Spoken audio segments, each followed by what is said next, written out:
বিভাস রায়চৌধুরীর লেখা একটি কবিতা, প্রতিশোধ। আর কাউকে জিজ্ঞেস করব না তুমি ভালো আছো। ভালো আছে মানেই সেই অন্যের অধিকার কেড়ে নিজের গর্তে জমিয়েছে খাবার। ভালো আছে মানেই সে ধ্বংস করেছে বন। ভালো আছে মানেই সে নদীর গর্ভ থেকে লুট করেছে বালি, যা মোহনায় পৌঁছলেই জন্ম নিত এক দ্বীপ। সেই দ্বীপে উঁকি মারত গাছ, পিছু পিছু এসে যেত পাখি, সাপ, পোকামাকড়ের খেলা। আর কাউকে জিজ্ঞেস করব না তুমি ভালো আছো। আজ বুঝি একজন মানুষ যতটা ভালো আছে ততটা খরচ হয়ে গেছে পৃথিবীর নদী।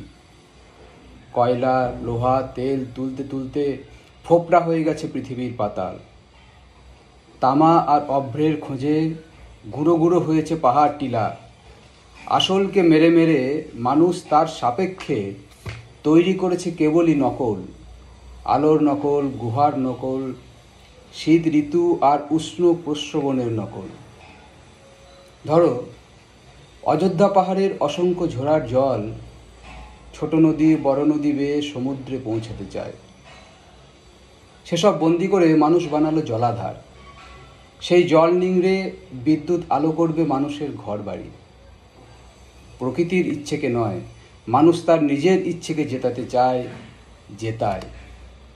কিন্তু এই জয় কতদিনের জন্য?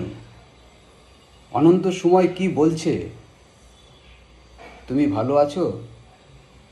জিজ্ঞেস করতে চাই না তোমাকে, শুধু চাই লুট করে পাওয়া ভালো থাকা ফেলে ছুটে এসো দ্রুত।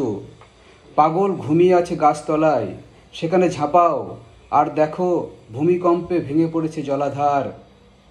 জল, জল, জল, জল।